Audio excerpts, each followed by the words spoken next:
3, Karma Yoga. Okay. So Bhagwan explains the path of Gyan Yoga, the path of knowledge, is the path of remembering your true nature. What is Gyan Yoga? I have to remember who am I. I am that which I am seeking. I am divine. I am divinity. And we'll understand and we'll be able to remember our true nature simply by understanding the knowledge. It's only a question of understanding. Karma Yoga says, so you have forgotten that you are Bhagwan, you have forgotten that? Alright, then do this action so that you can understand and so that you can see your true nature. So it's one step to take you to be able to remember, alright, by clearing your antakara. So in other words, Karma Yoga is preparing us for Gyan Yoga. Alright, so that was the third verse. And in 4 and 5, which we studied last time, Bhagwan says that the purpose or the goal of both Karma Yoga and Gyan Yoga, both the purpose is freedom. Finally, both is mukti. Karma Yoga karo ya Gyan Yoga karo. Where is it going to take you? Mukti. But you cannot get that mukti just by doing action in Karma Yoga. Just Karma Yoga not enough. And you cannot get mukti by just not doing any action in Gyan Yoga.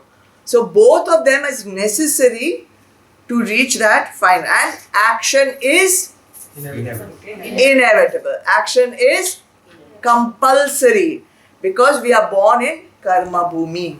We are born in earth which is called Karma Bhumi.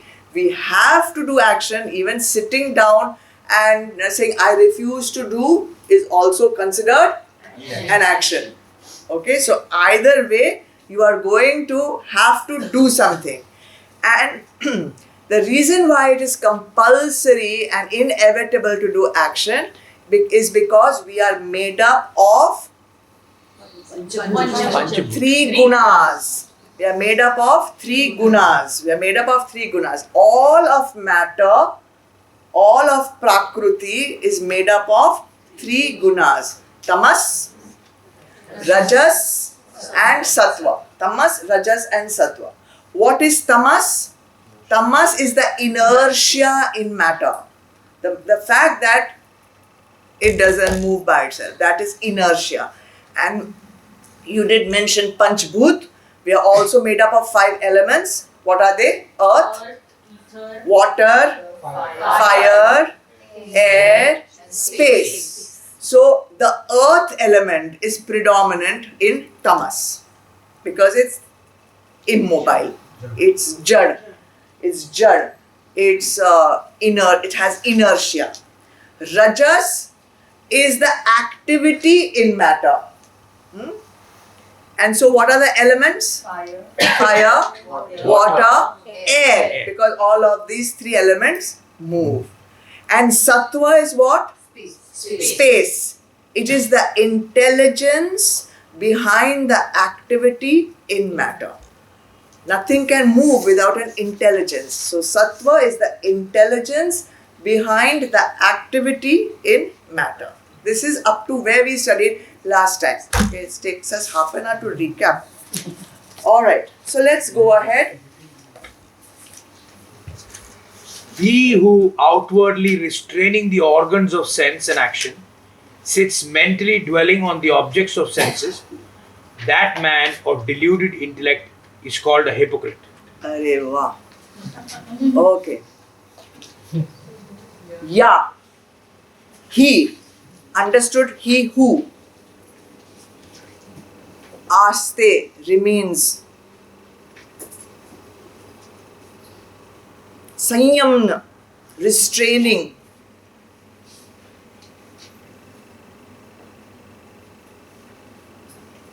Karma indriya. Sense organs of action.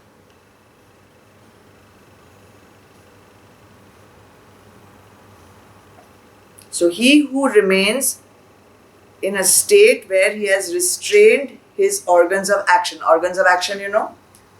Hands, legs, tongue, genital organs and excretory organs. Okay? So he who remains restraining his organs of action, smarana, remembers. So you can say but remembers, but is not written there. Remembers indriya arthan, sense objects. Vishay. But remembers sense objects where manasa, in the mind.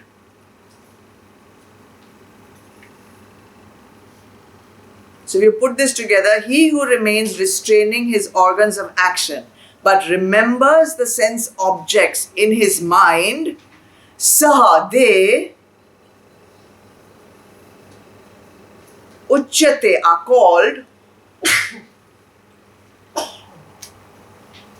Vimuratma, deluded,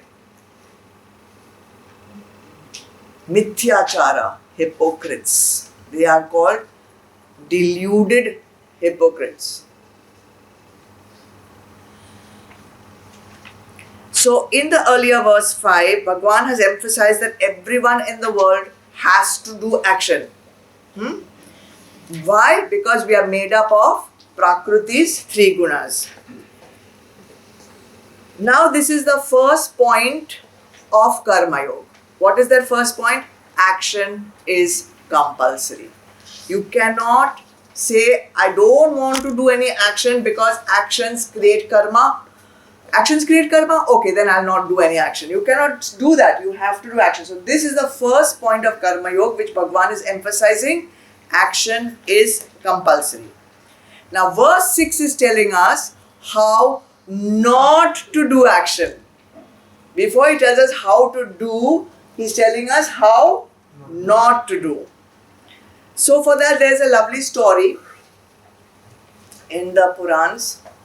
There are 2 brothers, Tavrit and Suvrit, and they are both on the way to go to a satsang. On the way, as they are walking, there's a cloud burst and lot of rain suddenly falls. So they manage to see one door going into one hall kind of place. So they both go inside and take shelter. But when they go inside, they find that they've entered a brothel. And there is some, what they do, the nachne walis, that some dancing girls are there and some whatever, not satsang. So, so they go, but it's raining outside, so they go inside and they take shelter. And for a while they see all this stuff going on, and the elder brother, who is he? Tavrit. Elder brother says, look, I am supposed to be in a satsang right now.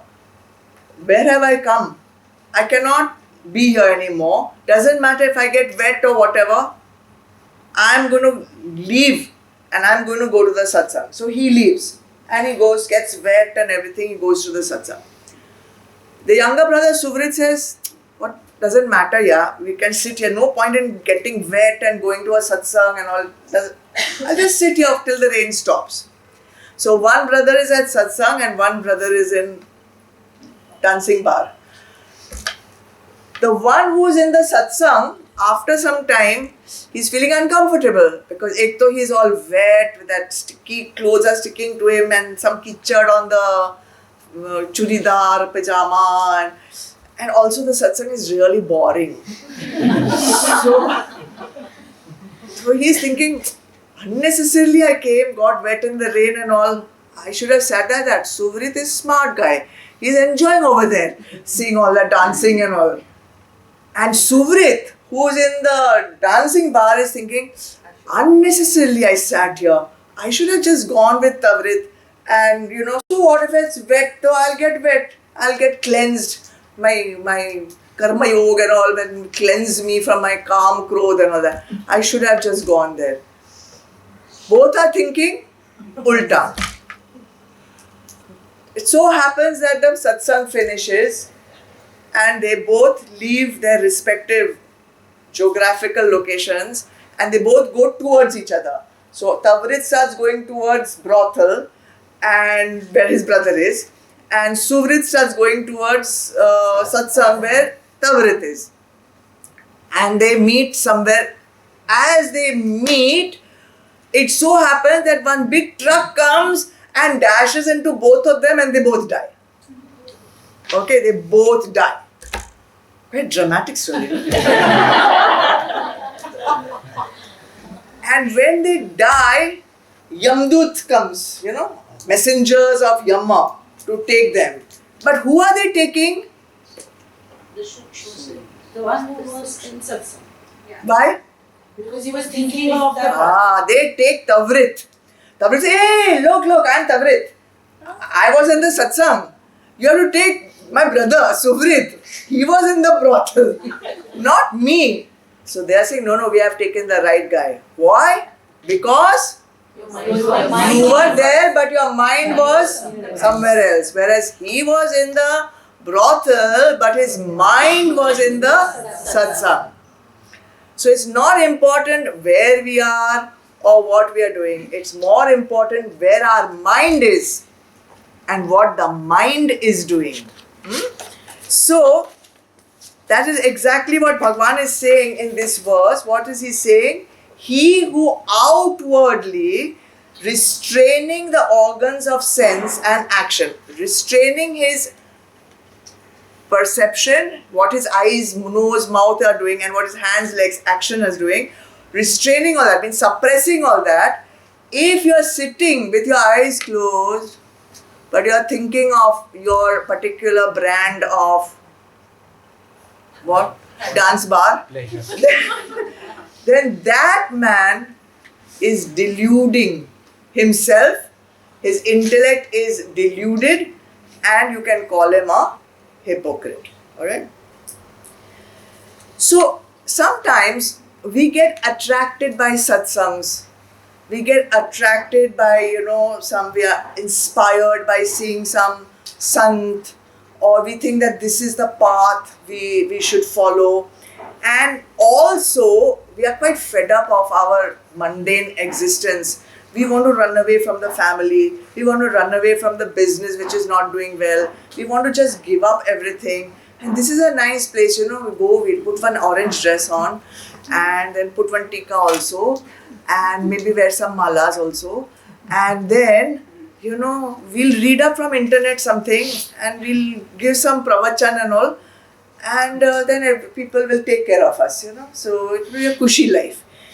So this is happening when you are trying to do something which you are not prepared to do, qualified to do, or ready to do. You will be able to do it up to a point. And after that, the wolf in the sheep's clothing will come out, and then you'll be struggling. You'll also be doing the dharma of somebody else instead of doing your own dharma, which is what Bhagavan will tell you a little later. So this creates a situation of hypocrisy, that you are trying to display an external show of, being very pious, living a very good life and everything, but internally, you are leading a life of frustrated desires. So, Bhagavan says that it is better to face the struggles. It is better to be in the situation which is difficult in Karma Yoga Bhav, following the principles of Karma Yoga, than to lead a false life which is very ascetic and full of tapasya outwardly. So, running away from your problems is not what Bhagavad Gita emphasizes. Bhagavad Gita doesn't tell you to leave your family. Bhagavad Gita does not tell you to leave your work. Bhagavad Gita does not tell you to leave anything except your attachment to that. So people who externally renounce, for the show of it and dwell upon them in the mind, secretly, once I'll tell you my own experience. I was teaching another program and we had gone for a retreat, and there we were not allowed to eat. Actually, not allowed to eat only because the only thing I was offering as a teacher to my students, and I was feeling so bad, was one Sadela Peru, you know. And the whole day they had to remain on that rotten one Peru. And I was feeling so bad, like, I don't think I can do this, and I'm asking them to do it. But that was the program, not my program. I was doing it for an organization. And then, and I told this to you all before, and then I go back to where the teachers normally live and whatever, and I'm seeing like aloo ki bhaji being nicely fried and all, ekdam tadka vadka and all, very delicious and all. I'm thinking like, hello, are we not supposed to be fasting on rotten Peru today? And they said, no, this is for this senior teacher, you know. Now, senior teacher should also be fasting. No, if you're asking the students to fast, you should also fast. At least you should have that integrity that if I'm asking my students to fast, I should also fast. So this is hypocrisy. That outwardly you're showing something and inside one nice aloo ki bhaji is being made. So these are what we call mithyachar, hypocrites. Okay. Now, another form of being deluded. We have a perception that if we are doing some actions in a ashram, or if we are doing some actions in a satsang, where also we eat, where also we do some work, where also we do many things like read and talk and everything, then all those actions are very holy, pious. But if we do the same actions at home, then they will incur karma. So we can do all this in an ashram, but if we do it at home, it will not be so good. What you do and geographical location of where you do, not important. Again, what is important? How you do. What is the bhav? What is the mental state of your mind when you are doing those actions, okay? So it's not necessary that if you do the actions at home, you will get karma. And if you do the actions in satsang, you will get punya. Not necessary. You can get karma in both places and you can get punya in both places. And more important, you can get neither karma nor punya if you so choose by doing all the actions in karma yoga bhava. So which one you want? You want karma, you want punya, or you want neither? Neither. We don't also want punya. Punya means reward. Why we don't want reward? Halle, I am doing so much work. Why should I not get reward for it? It still doesn't free you of the bondage. Because to get that reward, I have to come back to earth, na, in another lifetime. And my idea is to finish my karma so that I never want to come back. Right? Why should I not want to come back? What is there, ma? What is there? Lots of things. Someone told me, I want to come back. I asked why? I have still not done bungee jumping. This is not made up. I'm telling you, this person actually said these things to me. Theory of relativity. Huh? Scuba diving. Theory of relativity, the person. Somebody wants to do salsa dancing. I'm not yet done. I have not traveled here. I have not traveled there. In one lifetime, I cannot do all these things. So why not come back? Why not come back? There is no sukh without dukh. Because when you come back, you can have the sukh of everything you want to do, bungee jumping, scuba diving, salsa dancing, whatever. But all this sukh which you get is always going to be a temporary sukh, because after sukh comes dukh, after dukh comes sukh, after sukh comes dukh, and we can keep saying it for the rest of our lives because that is exactly how we are living our life. Sukh and dukh and sukh and dukh. So you cannot have only sukh. If you want sukh, be prepared to getting dukh after that. And if you don't want dukh, then don't look for sukh. If you don't want dukh, don't look for sukh either. Because one follows the other, like day follows night and night follows day. Okay, that's the law of the universe, and I'm not responsible for that.